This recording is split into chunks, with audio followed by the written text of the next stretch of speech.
Hello hi ನಮಸ್ಕಾರ. ನಾನು ನಿಮ್ಮ ಶರತ್. ಎಲ್ರಿಗೂ ಚಾನಲ್ಗೆ ಸ್ವಾಗತ. 1985ನೇ ಇಸ್ವಿನಲ್ಲಿ ನಾವು ವಿಶ್ಲೇಷಾತ್ಮಕವಾಗಿ ಒಂದು ಆಡಳಿತಾತ್ಮಕವಾಗಿ ಸರಿಯಾದ ರೀತಿಯಿಂದ ಕೂಲಂಕುಷವಾಗಿ ಒಂದು ಸಿನಿಮಾದ ಚಿತ್ರ ವಿಮರ್ಶೆಯನ್ನು ಮಾಡಿದ್ದುಂಟು. ಓಯ್ ರವಿ ಅಣ್ಣ, ನಿಮ್ದೆ ಅಂತ ಚೂರು ಹೆಚ್ಚಾಯ್ತಲ್ಲ ಇಲ್ಲಿ. ನೀವು ಸುಮ್ಮನೆ ಹೀಗೆ RCB ಕ್ರಿಕೆಟ್ ಇದೆಲ್ಲ ರಿವ್ಯೂ ಮಾಡ್ತಾ ಇದ್ದವರು ಈಗ ಸಿನಿಮಾಸೇ ರಿವ್ಯೂ ಮಾಡೋದಾ? ಸಿನಿಮಾ ಎಲ್ಲ ರಿವ್ಯೂ ಮಾಡೋದಲ್ಲ ಅಲ್ವಾ ನೀವು? ಈ ತರ ಮಾತಾಡ್ತಾ ಇದ್ದಿದ್ದು ಆ ಸಿನಿಮಾದ ತುಳುನಾಡಿನ ಒಂದು ಡೈಲೆಕ್ಟು, ಅಲ್ಲಿನ ಭಾಷೆ, ಇದೆಲ್ಲ ತಲೆಯಲ್ಲಿ ಹಂಗೆ ಕೂತ್ಕೊಂಡ್ಬಿಟ್ಟಿದೆ. ಫ್ರಮ್ ಸೊ ಸಿನಿಮಾ ನೋಡ್ಕೊಂಡ್ ಬಂದಾಯ್ತು. ಅದ್ರ ಬಗ್ಗೆ ಒಂಚೂರು ಮಾತಾಡ್ಬೋಣ. ಏನೇನು ಮಾತಾಡೋದು, ವಿಮರ್ಶೆ ಮಾಡೋದು, ಅದ್ರ ಬಗ್ಗೆ ಹೇಳೋದು ಅಂತೆಲ್ಲ ಏನಿಲ್ಲ. ಸಿನಿಮಾ ಆಗ್ಲೇ ಸೂಪರ್ ಹಿಟ್ ಆಗಿ ನಾಗಾಲೋಟದಿಂದ ಓಡ್ತಾ ಇದೆ, ಎಲ್ಲೂ ಯಾವ ಶೋಗಳು ಖಾಲಿನೇ ಇಲ್ಲ.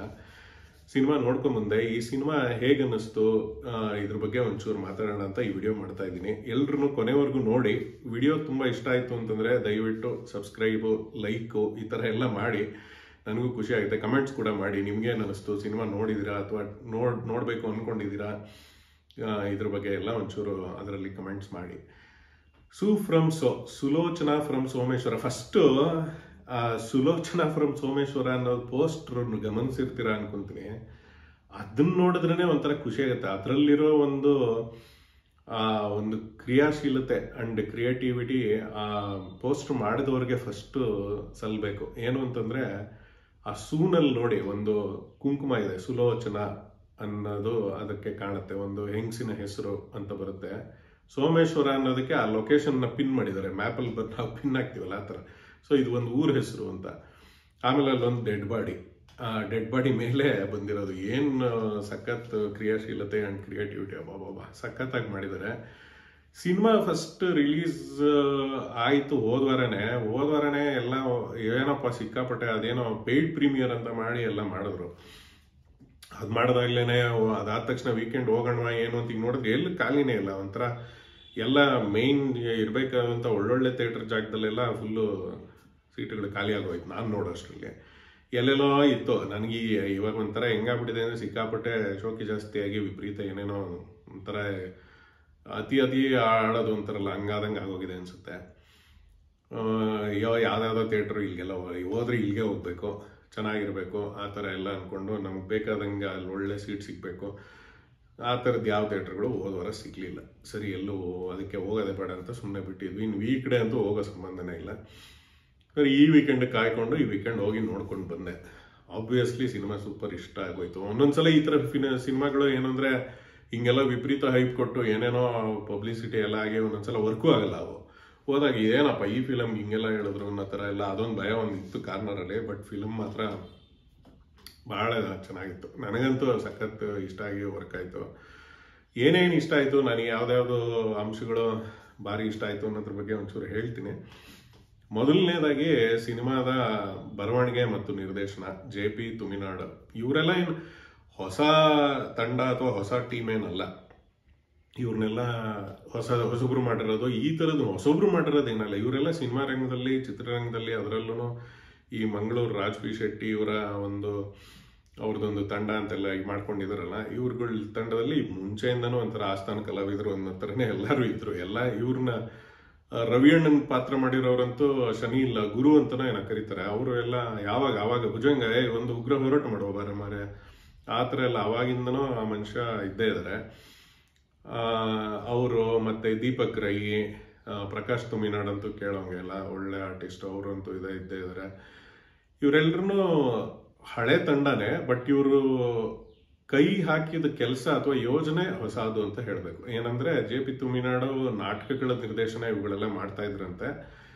ಈಗ ಸಿನಿಮಾಗೆ ಕೈ ಹಾಕಿ ಮೊದಲನೇ ಬಾರಿಗೆ ನಿರ್ದೇಶನ ಅಂಡ್ ಒಂಥರ ಎಲ್ಲರೂ ಒಂಥರ ಅಗಾಧ ಪ್ರತಿಭೆಗಳು, ವಿಪರೀತ ಟ್ಯಾಲೆಂಟ್ ಇರುವಂಥ ಆರ್ಟಿಸ್ಟ್ಗಳು, ಅವ್ರುಗಳನ್ನೆಲ್ಲರನ್ನೂ ಸೇರಿಕೊಂಡು ಅವ್ರದ್ದೇ ತಂಡದಲ್ಲಿ ಮಾಡಿದ್ದಾರೆ ಈ ಸಿನಿಮಾ. ನನಗೆ ಇಷ್ಟವಾದ ಅಂಶದ ಬಗ್ಗೆ ಮತ್ತೆ ವಾಪಸ್ ಬರ್ತಾ ಇದ್ದೀನಿ. ಏನಂದ್ರೆ ಬರವಣಿಗೆ ಮತ್ತು ನಿರ್ದೇಶನ. JP ತುಮಿನಾಡ್ ಡೆಫಿನೆಟ್ಲಿ ಈ ಸಿನಿಮಾಗೆ ಎಷ್ಟೊಂದು ವರ್ಕ್ ಮಾಡಿ ಬರವಣಿಗೆ ಮಾಡಿರೋದು. ಯಾಕಂದ್ರೆ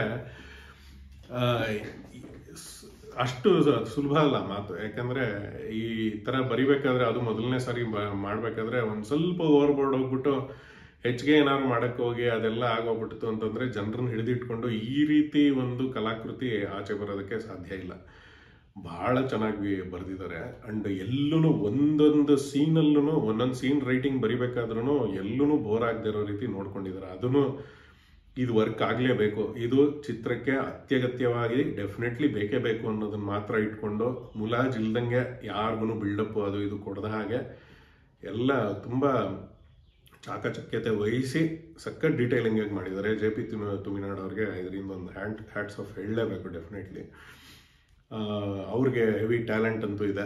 ಎಲ್ಲರೂ ಡೆಫಿನೆಟ್ಲಿ ಅವ್ರಿಗೊಂದು ಬೆಂಬಲ ಕೊಡಲೇಬೇಕು. ಅವ್ರು ಇನ್ನೂ ಮುಂದೆ ಬೆಳೆಯುವಂಥ ಒಂದು ಪ್ರತಿಭೆ. ಕನ್ನಡ ಚಿತ್ರರಂಗಕ್ಕೆ ಡೆಫಿನೆಟ್ಲಿ ಒಂದು ಒಳ್ಳೆ ಟ್ಯಾಲೆಂಟ್ ಸಿಕ್ದಂಗಂತೂ ಖುಷಿ ಆಗೋಯ್ತು ನನಗಂತೂ. ಆ ಮನುಷ್ಯನ ಎಲ್ಲ ಸಪ್ತಸಾಗರದ ಆಚೆ ಎಲ್ಲ ಸೈಡ್ ಬಿನಲ್ಲಿ ಎಲ್ಲ ನೋಡಿರ್ತೀರಿ, ಒಳ್ಳೆ ಆರ್ಟಿಸ್ಟ್ ಬೇರೆ ಮಾಡಿದ್ದಾರೆ ಎಲ್ಲ ಕಡೆ. ಇದರಿಂದ ಇನ್ನು ಆಲ್ ಓವರ್ ಇಂಡಿಯಾ ಪಬ್ಲಿಸೈಸ್ ಆಗ್ಬಿಡ್ತಾರೆ ಡೆಫಿನೆಟ್ಲಿ. ಸೌತ್ ಇಂಡಿಯನ್ನಲ್ಲಿ ಕೇರಳನಲ್ಲಿ ಆಗಲೇ ಸೂಪರ್ ಹಿಟ್ ಆಗ್ತಾ ಇದೆಯಂತೆ, ಚೆನ್ನಾಗಿ ಇದು ಮಾಡ್ತಾರೆ. ನೆಕ್ಸ್ಟ್ ಇಷ್ಟವಾದ ಅಂಶ ಏನು ಅಂದರೆ, ನನಗೆ ಈ ಸಿನಿಮಾದ ಒಂದು ಗಾತ್ರ ಅಥವಾ ಅವಧಿ, the length of the movie definitely 2 ಅವರ್ಗೆ ಇಟ್ಕೊಂಡಿದ್ದಾರೆ. ಇನ್ನು ಹೆಚ್ಚಿಗೆ ಮಾಡೋಕ್ಕಿಲ್ಲ. ಈಗಿನ ಒಂದು ಪರಿಸ್ಥಿತಿಯಲ್ಲಿ ಈಗಿನ ಒಂದು ಪ್ರೇಕ್ಷಕರನ್ನ 2 ಅವರ್ ಹಿಡಿದಿಟ್ಕೊಂಡು ಕೂರ್ಸೋದೇನೆ ಮೇಜರು. ಯಾಕಂತಂದರೆ ಇನ್ನು ಅದಕ್ಕಿಂತ ಹೆಚ್ಚಿಗೆ ಮಾಡೋಕ್ಕೆ ಹೋದ್ರೆ ನಿನ್ನ ಹತ್ರ ಇನ್ನೂ ಹೆವಿ ಕಂಟೆಂಟು ಏನೋ ತುಂಬ ಇಂಟ್ರೆಸ್ಟಿಂಗ್ ಆಗಿರೋವಂಥದ್ದು ಇರಬೇಕು. ಇಲ್ಲ ಅಂತಂದರೆ ಬೋರ್ ಹೊಡ್ಸ್ಕೊಂಡ್ಬಿಡ್ತಾರೆ. ಯಾಕಂದರೆ ಈಗಿರುವಂಥ ಒಂದು ಸೋಷಿಯಲ್ ಮೀಡಿಯಾ ಡಿಸ್ಟ್ರಾಕ್ಷನ್ಸು ಎಲ್ಲನೂ ಈ ಥರ ಪರಿಸ್ಥಿತಿನಲ್ಲಿ 2 hour best length of the movie ಸಖತ್ತಾಗಿ ಅಲ್ಲಿಗೆ ನಿಲ್ಲಿಸಿರೋದು ನನಗೆ ಭಾರಿ ಖುಷಿ ಆಯಿತು. ಅದೊಂದು. ಅದು ಬಿಟ್ಟರೆ ನೆಕ್ಸ್ಟ್ ಮಾತಾಡಲೇಬೇಕಾದಂಥ ವಿಷಯ ಅಂತಂದರೆ ಪಾತ್ರವರ್ಗ, ಕಾಸ್ಟಿಂಗ್. ಏನು ಟ್ಯಾಲೆಂಟ್ಗಳಪ್ಪ ಎಲ್ಲರೂ, ಒಬ್ರಿಗಿನ್ನ ಒಬ್ಬರು. ದೀಪಕ್ ರೈ ನನಗಂತೂ ಈ ಸಿನಿಮಾನಲ್ಲಿ ಅವ್ರು ಎಲ್ಲಿ ಸಿಕ್ಕಿದ್ರು ಇವಾಗ ಅವ್ರ ಹತ್ರ ಒಂದಷ್ಟು ಹರಟೆ ಹೊಡೆಯೋಣ. ಏನು ಸಿನಿಮಾನಲ್ಲಿ ಮೇನ್ ಕ್ಯಾರೆಕ್ಟರ್ಗೆ ಆಮೇಲೆ ಬರ್ತೀನಿ. ರವಿ ಅಣ್ಣನ ಕ್ಯಾರೆಕ್ಟರ್ ಡೆಫಿನೆಟ್ಲಿ ರವಿ ಅಣ್ಣನ ಜೊತೆನೇ ಇರ್ತಾರ ದೀಪಕ್ ರೈ. ಎಲ್ಲ ಅದನ್ನ ಆ ಟೈಮಿಂಗ್ ಆಗಲಿ, ಆ ಸೀರಿಯಸ್ನೆಸ್ ಆಗಲಿ, ಅವ್ರು ಆ್ಯಕ್ಟಿಂಗ್ ಮಾಡ್ತಾ ಇದ್ದಾರೆ ಅಂತಲೇ ಅನ್ಸಲ್ಲ. ಅವರೊಬ್ಬರೇ ಅಂತಲ್ಲ, ಈವನ್ ಪ್ರಕಾಶ್ ತುಮಿನಾಡ್ ಆಗಲಿ ಎಲ್ಲರೂ ಏನೊಂದು ಕೋರ್ ಟೀಮ್ ಇದೆಯಲ್ಲ, ಇವರು ಈ ರವಿ ಅಣ್ಣನ ಜೊತೆ ಇರ್ತಾರೆ. ಅಮೇಝಿಂಗ್ ಪರ್ಫಾರ್ಮೆನ್ಸು ಎಲ್ರದ್ದು. ಅವ್ರಿಗೆಲ್ಲ ಆ್ಯಕ್ಟಿಂಗ್ ಹೇಳ್ಕೊಡೋವಂಥದ್ದು ಅವೆಲ್ಲ ಇಲ್ವೇ ಇಲ್ಲ ಅನ್ಸುತ್ತೆ. ಸುಮ್ಮನೆ ಅವ್ರಿಗೆ ಒಂದು ಸ್ಕ್ರಿಪ್ಟ್ ಕೊಟ್ಟರೆ ಹಂಗೆ ಹೋಗಿ ಚಚ್ಚು ಬಿಸಾಕಿ ಬಂದ್ಬಿಡ್ತಾರೆ ಅನ್ಸುತ್ತೆ. ಭಾರಿ ಖುಷಿ ಆಯಿತು ದೀಪಕ್ ರೈ ಅವ್ರದ್ದು ಆ್ಯಕ್ಟಿಂಗ್. ನಾನು become a great fan of Deepak Rai from this movie. ಅದು ಬಿಟ್ಟು ಅಂಗಡಿ ಮುಂದೆ ಒಬ್ರು ತಾತ ಕೂತಿರ್ತಾರೆ, ಆ ಮನುಷ್ಯ ಡೈಲಾಗ್ಗಳು, ಅವ್ರದ್ದು ರೈಟಿಂಗು, ಅವ್ರದ್ದು ಪರ್ಫಾರ್ಮೆನ್ಸು ಸಖತ್ತಾಗಿದೆ. ದಾಮು ಐರನ್ ಮಾಡಿಸ್ಕೊಂಡು ಶರ್ಟ್ ಹಾಕ್ಕೊಂಡು ಓಡಾಡಬೇಕು ಅನ್ನೋ ಆ ದಾಮು ಕ್ಯಾರೆಕ್ಟ್ರು, ಅಂಗಡಿ ಓನರ್ ಕ್ಯಾರೆಕ್ಟ್ರು, ಎಲ್ರೂ ಯಾರನ್ನೂ ತೆಗೆದಾಕೋ ಹಾಗೆ ಇಲ್ಲ. ಮತ್ತು ಇನ್ನೊಂದು ಮರೆಯೋಕ್ಕಾಗದೇ ಇರೋವಂಥದ್ದು ಒಂದು ಕ್ಯಾರೆಕ್ಟರ್ ಅಂತಂದರೆ ಭಾನು ಕ್ಯಾರೆಕ್ಟ್ರು, ಲೇಡಿ ಹೀರೋಯಿನ್ ಅಂತ ಹೇಳೋದ ಏನು ಹೇಳೋದು ಅಂತ ಗೊತ್ತಾಗಲ್ಲ. ಬಟ್ ಹೀರೋಯಿನ್ ಅಂತಲೇ ಇಟ್ಕೊಂಡ್ಬಿಡೋಣ. ಅವರು ಸಂಧ್ಯಾ ಅರಕೆರೆ ಅಂತ ಅವ್ರ ಹೆಸರು ಅಂತ. ಅವರು ಎಷ್ಟೊಂದು ಸೀರಿಯಲ್ ಅಲ್ಲಿ ಇಲ್ಲಿ ಎಲ್ಲ ಮಾಡಿದ್ದಂಗೆ ನೆನಪು ಅಂತ ಎಲ್ಲ ಹೇಳ್ತಾ ಇದ್ರು. ನನಗಂತೂ ಏನು ಹೆಚ್ಚಿಗೆ ಸ್ಟ್ರೈಕ್ ಆಗಲಿಲ್ಲ. ಬಟ್ ಈ ಸಿನಿಮಾನಲ್ಲಂತೂ ಜೀವ ತುಂಬಿಬಿಟ್ಟಿದ್ದಾರೆ ಆ ಕ್ಯಾರೆಕ್ಟರ್ಗೆ. ಸಂಧ್ಯಾ ಅರಕೆರೆ ಅವರೊಬ್ಬರೇ ಅನ್ಸುತ್ತೆ ಈ ದಕ್ಷಿಣ ಕನ್ನಡ ಅಥವಾ ತುಳುನಾಡಿನ ಕಡೆ ಇಲ್ಲದೆ ಇರೋವಂಥ, ಈ ಕಡೆ ಘಟ್ಟದ ಮೇಲ್ಗಡೆ ಇರೋಂಥ ಒಂದು ಕ್ಯಾರೆಕ್ಟರ್ ಈ ತಂಡದಲ್ಲಿ, ಈ ಸಿನಿಮಾನಲ್ಲಿ. ಇನ್ನೆಲ್ಲರೂ ಎಲ್ಲ ಸೌತ್ ಕನ್ನಡ. ಸೊ ಭಾಳ ಚೆನ್ನಾಗಿ ಮಾಡಿದ್ದಾರೆ ಅವರು. ಪಾಪ ಅವ್ರಿಗೂ ಒಂದೊಳ್ಳೆ ಪ್ರೋತ್ಸಾಹ ಎಲ್ಲರೂ ಕೊಡಲೇಬೇಕು. ಅದು ಬಿಟ್ಟರೆ ಮೇಜರ್ ಈಗ ಮಾತಾಡಬೇಕಾಗಿರೋದು ಶನೀಲ್ ಅಥವಾ ಅವರು ಗುರು ಅನ್ನೋರದ್ದು ರವಿ ಅಣ್ಣ ಕ್ಯಾರೆಕ್ಟರು. ರವಿ ಅಣ್ಣ ಕ್ಯಾರೆಕ್ಟರು ಈ ಸಿನಿಮಾನ ಹಂಗೆ ಒಂದು ಬೇರೆ ಲೆವೆಲ್ಗೆ ಎಲಿವೇಟ್ ಮಾಡಿಬಿಟ್ಟಿದೆ. ರವಿ ಅಣ್ಣ ಭಾಳ ಚೆನ್ನಾಗಿ ಮಾಡಿದ್ದಾರೆ. ಎಲ್ರಿಗೂ ಆಚೆ ಬರ್ತಿದ್ದಂಗೆ ತುಂಬ ಖುಷಿ ಆಗುತ್ತೆ. ಎಷ್ಟೊಂದು ಕಡೆ ಮೀಮುಗಳೆಲ್ಲ ಬರ್ತಾಯಿದೆ, ಎಕ್ಸಾಮ್ ಟೆನ್ಷನ್ ಇಲ್ಲ ಮರ, ರವಿ ಅಣ್ಣ ನೋಡ್ಕೊಳ್ತಾರೆ ಅಂತ. ಇದೇನು ರವಿ ಅಣ್ಣ ಅಂದ್ರೆ ಈ ರೇಂಜ್ಗೆ ಏನೋ ಊರಲ್ಲಿರೋ ಎಲ್ಲ ಪ್ರಾಬ್ಲಮ್ಗೂ ರವಿ ಅಣ್ಣ ಸಾಲು. ಆ ರವಿ ಅಣ್ಣನ ಕ್ಯಾರೆಕ್ಟರ್ ಭಾರಿ ಇಷ್ಟ ಆಗೋಯ್ತು ನನಗೆ. ಆ ರವಿ ಅಣ್ಣನ ಒಂದು ಸೀಲ್ ಸ್ಪಾಯ್ಲರ್ ಅಂತ ಅನ್ಕೋಬಹುದು ನೀವು, ದಯವಿಟ್ಟು ಸ್ಪಾಯ್ಲರ್ ಅಂತಿದ್ರೆ ಎಲ್ಲ ಮುಂದೆ ಕೇಳಿಸ್ಕೊಳಕ್ಕೆಲ್ಲ ಹೋಗ್ಬೇಡಿ. ಬಟ್ ಸ್ವಲ್ಪ ಟ್ರೇಲರ್ ಅಂತ ನೋಡ್ಕೊಂಬಿಡಿ, ಏನು ಪರವಾಗಿಲ್ಲ. ರವಿ ಅಣ್ಣ ಒಂದು ಸೀನ್, ಒಂದು ಫೈಟ್ ಸೀನಲ್ಲಿ ಒಂದು ಎಲಿವೇಟ್ ಆಗ್ತಾರೆ. ನನ್ನ ಮಗನ ಹೀರೋಗೆ ಒಂದು ಬಿಲ್ಡಪ್ ಕೊಡೋ ಥರ ರವಿ ಅಣ್ಣ ಒಂದು ಫೈಟ್ ಸೀನಲ್ಲಿ ಸಾಕತ್ತು. ನಂಗಂತೂ ಭಾರಿ ಖುಷಿ ಆಗೋಯ್ತು ಅದು. ಅದು ಹಂಗೆ ಫೈಟ್ ಹೊಡಿತಿದಂಗೆ ಒಂದು ಸ್ವಲ್ಪ ಹೊತ್ತಷ್ಟೇ, ಆಮೇಲೆ ಮತ್ತೆ ನಾವಿಲ್ಲಿ ಎಲ್ಲ ಜಗಳಾಡಕ್ಕೆ ಪೆಟ್ಟುಕೊಳ್ಳಿಕ್ಕೆ ಬಂದಿದ್ದಲ್ಲ ಮಾರ್ರೆ ಅಂತ ವಾಪಸ್ ಬಂದ್ಬಿಡ್ತಾರೆ ತಕ್ಷಣ. ಹಾಗೆ ಅದೇ ಖುಷಿಯಾದಂಥ ವಿಚಾರ. ಎಲ್ಲೂ ಅತಿ ಮಾಡಕ್ಕೆ ಹೋಗಿಲ್ಲ. ಅದೇ ಈ ಸಿನಿಮಾದ ಒಂದು ಪ್ರಮುಖ ಅಂಶ ಅಥವಾ ಹೈಲೈಟ್ ಅಂತ ಹೇಳಬೇಕು. ಅದಕ್ಕೆ ಗೆದ್ದಿರೋದು. ಮರೆಯೋ ಹಾಗೆ ಇಲ್ಲ ಸಂಗೀತ. ಸುಮ್ಮನೆ ಇದಂತೆ ಯಾರು 19 ವರ್ಷದ ಹುಡುಗ ಅಂತ ಕಾಲೇಜ್ಗೆಲ್ಲ ಹೋಗಿ ಮತ್ತೆ ಸಂಜೆ ಎಲ್ಲ ಸಿನಿಮಾ ಮಾಡಿ. BGM ಅಷ್ಟೇ, ಅವ್ರು ಇನ್ನೊಬ್ರು ಯಾರೋ ಮಾಡಿದ್ರು, ಅವ್ರ ಹೆಸರು ಹೊರತೋಯ್ತು. ಅವು ಮನುಷ್ಯನು ಭಾಳ ಚೆನ್ನಾಗಿ ಬಂದಿದೆ. ಎಲ್ಲಕ್ಕಿಂತ ಮಜಾ ಡ್ಯಾನ್ಸ್ ಆ್ಯಂಥಮ್ಮು ಅದಂತೂ ಏನು ಟ ಟ ಟ ಟ ಟ ಟ ಅಂತ ಏನು ನಾನಂತೂ 3-4 ಸಲ ಕೇಳಿ ನೆನ್ನೆಯಿಂದ ಕಾರಲ್ಲಿ ಹೋಗ್ತಾ ಬರ್ತಾ ಅಥವಾ ಮನೇಲಿದ್ದಾಗ ಕೇಳಿ ಆ ಡ್ಯಾನ್ಸ್ ನೋಡಿ ಅದು ಇವಾಗ ಡೆಫಿನೆಟ್ಲಿ ಇನ್ಮೇಲಿಂದ ಎಲ್ಲ ಪಾರ್ಟಿನಲ್ಲಿ ಅಲ್ಲಿ ಇಲ್ಲಿ ಎಲ್ಲ ಕಡೆ ಹಾಕ್ಲೇಬೇಕು ಅನ್ನೋ ಥರ ಹಾಡಾಗೋಗುತ್ತೆ. ಈಗ ಆಗಿತ್ತಲ್ಲ ಮುಂಚೆ ಈ ಟೈಗರ್ ಸಾಂಗು ಹುಲಿ ಹಾಡು ಅದು ಹಾಕ್ರಪ್ಪ ಅಂತ ಬರೋದಲ್ಲ, ಇವಾಗ ಇದೇ ಥರ ಡೆಫಿನೆಟ್ಲಿ ಡ್ಯಾನ್ಸ್ ಆ್ಯಂಥಮ್ಮು. ಎಷ್ಟು ಮಜಾ ಇದೆ ಆ ಹಾಡಂತೂ, ನೀವು ಎಲ್ಲ ನೋಡಿ, ಅದು ನೋಡಿದ್ಮೇಲೆ ಗೊತ್ತಾಗುತ್ತೆ. ಭಾರಿ ಖುಷಿ ಆಯಿತು. ಸಂಗೀತ, ಇನ್ನೇನು ಕಾಸ್ಟಿಂಗು, ರೈಟಿಂಗು, ಇದ್ರ ಬಗ್ಗೆ ಹೇಳಿದ್. ಮತ್ತು ಇನ್ನೇನು ಇವ್ರೇನು ಹೆಚ್ಚಿಗೆ ಖರ್ಚು ಮಾಡಿದ್ದು ಇದೆಲ್ಲ ಏನಿಲ್ಲ. ಊರಲ್ಲಿ ಹೋಗಿ ಆರಾಮಾಗಿ ಮನೇಲಿ ಹೋಗ್ಬಿಟ್ಟು ಆರಾಮಾಗಿ ಹೆಂಗಿದೆ ಹಂಗೆ ತೆಗ್ದಿದ್ದಾರೆ ಅನ್ಸುತ್ತೆ. ಹೆಚ್ಚಿಗೆ ಏನಿಲ್ಲ, ಅದೊಂಚೂರೆಲ್ಲ ಪಾಲಿಶ್ ಕ್ಲೀನ್ಸ್ ಎಲ್ಲ ಮಾಡಿಸಿ ಹಂಗೆ ಹೆಂಗಿದೆ ಹಂಗೆ ಬಿಟ್ಬಿಟ್ಟು ನೇಟಿವಿಟಿ ಆ ನೇಟಿವಿಟಿ ಉಳಿಸ್ಕೊಳ್ಳೋದೇನೆ ಸಿನಿಮಾದ ಒಂದು ಹೈಲೈಟ್ ಅಥವಾ ಪ್ಲಸ್ ಪಾಯಿಂಟ್ ಅಂತ ಹೇಳ್ಬೇಕು. ಆ ನೇಟಿವಿಟಿ ಇರೋದಕ್ಕೇನೆ ವರ್ಕ್ ಆಗಿರೋದು. ಈ ಮಲಯಾಳಂ ಫಿಲಮ್ಗಳಲ್ಲಿ ಇಲ್ಲೆಲ್ಲ ಇಟ್ಕೋತಾರೆ, ತಮಿಳಲ್ಲೂ ಅಷ್ಟೇ ಇತ್ತೀಚೆಗೆ ಭಾಳ ಚೆನ್ನಾಗಿ ಬರ್ತಾ ಇದೆ. ಆ ಥರ ನೇಟಿವಿಟಿ ಇಟ್ಕೊಂಡು ನಾರ್ಮಲ್ ಹೆಂಗಿದೆಯೋ ಹಂಗೆ ಮಾಡಿ, ಹೆಚ್ಚಿಗೆ ಏನೋ ನಾವು ಅದಕ್ಕೆ ಬಣ್ಣ ಸುಣ್ಣ ಎಲ್ಲ ಹೊಡೆಯಲ್ಲ ಅನ್ನೋ ಥರ ಇಟ್ಟು ಭಾಳ ಚೆನ್ನಾಗಿ ಮಾಡಿದ್ದಾರೆ. ಡೈರೆಕ್ಟರ್ ಆಫ್ ಫೋಟೋಗ್ರಫಿ ಒಬ್ರಿಗೆ ಮಾತ್ರ ಅವ್ರಿಗೊಂದು ಸ್ವಲ್ಪ ಹೆಚ್ಚಿಗೆ ದುಡ್ಡು ಕೊಟ್ಟಿರಬೇಕು. ಚಂದ್ರಶೇಖರನ್ ಅಂತ ಯಾರೋ ತಮಿಳ್ನಾಡಿಂದ ಕರ್ಕೊಂಡ್ಬಂದಿರೋದು, ಆ ಮನುಷ್ಯ ಚೆನ್ನಾಗಿ ಮಾಡಿದ್ದಾರೆ. ಒಳ್ಳೆ ರಿಚ್ನೆಸ್ ಇದೆಲ್ಲ ಚೆನ್ನಾಗಿ ಕಣ್ಣಿಗೆ ಒಳ್ಳೆ ಚೆನ್ನಾಗಿ ಹಬ್ಬದ ಥರ ಕಾಣುತ್ತೆ ಸಿನಿಮಾ. ಎಸ್ಪೆಷಲಿ ಪೆಂಡಲ್ ಹಾಕಿರೋದು, ಮದುವೆ ಸೀನ್ಗಳು ಅಲ್ಲಿ ನ್ಯಾಚುರಲ್ ಆಗಿ ಹೆಂಗೆ ಬರಬೇಕೋ ಹಂಗೇನೆ ಬರೋ ಥರ ಮಾಡಿದ್ದಾರೆ. ಹೆಚ್ಚಿಗೆ ಇದು ಮಾಡೋಕ್ಕೆ ಹೋಗಿಲ್ಲ. ಖುಷಿಯಾದಂಥ ವಿಚಾರ, ಭಾರಿ ಒಂದು ಸಂತೋಷ. ಏನು ಅಂತಂದರೆ ಎಲ್ಲರೂ ಹೇಳ್ತಾ ಇದ್ರಲ್ಲ, ಈ ಚಿತ್ರರಂಗದಲ್ಲಿ ಎಂತೆಂಥದೋ ಫಿಲಮ್ಗಳು ಅವು ಇವು ಬರ್ತವೆ, ನಾವು ಇನ್ನೊಂದಷ್ಟು ಜನ ಹೇಳೋದು, ನಾವು ಎಷ್ಟೊಂದು ಎಫರ್ಟ್ ಹಾಕಿ ಎಲ್ಲ ಹೊಸ್ತನದ ಸಿನಿಮಾಗಳು ಮಾಡಿದ್ರು ಪ್ರೇಕ್ಷಕರು ಯಾರು ಥಿಯೇಟ್ರಿಗೆ ಬರ್ತಾ ಇಲ್ವೋ. ಹೊಸ್ತನ ಎಲ್ಲ ಸರಿ, ಹೊಸ್ತನ ಇದ್ರೂ ನೀವು ಹೊಸ ಐಡಿಯಾಗಳು ಇಂಥವನ್ನೆಲ್ಲ ತೊಗೊಂಡು ಬಂದು ಈ ಥರ ಮಾಡಿದ್ರೆ ಡೆಫಿನೆಟ್ಲಿ ಬಂದೇ ಬರ್ತಾರೆ. ಎಲ್ಲ ಫ್ಯಾಮಿಲಿ ಆಡಿಯನ್ಸ್ ಆಗಲಿ, ಎಲ್ಲ ಥರದ ಆಡಿಯನ್ಸು ಈ ಸಿನಿಮಾನ ಎಂಜಾಯ್ ಮಾಡೇ ಮಾಡ್ತಾರೆ. ಈವನ್ ಜೆನ್ಸಿ ಆಡಿಯನ್ಸ್ ಎಲ್ಲ ನಮ್ಮ ಮಕ್ಕಳು ಎಲ್ಲರೂ ಭಾರಿ ಖುಷಿ ಪಟ್ಟರು. ಜೆನ್ಸಿ ಆಡಿಯನ್ಸ್ ಎಂಜಾಯ್ ಮಾಡೋದು ಭಾರಿ ಕಷ್ಟಪ್ಪ. ಅವ್ರುಗಳು ಒಂದು ದೊಡ್ಡ ಕತೆ ಇರ್ತಾವೆ ಅವ್ರದ್ದು. ಅವರೆಲ್ಲ ಬಂದು ಫುಲ್ಲು ಮಜಾ ಸಖತ್ ಎಂಜಾಯ್ ಮಾಡ್ತಾ ಇದ್ರು.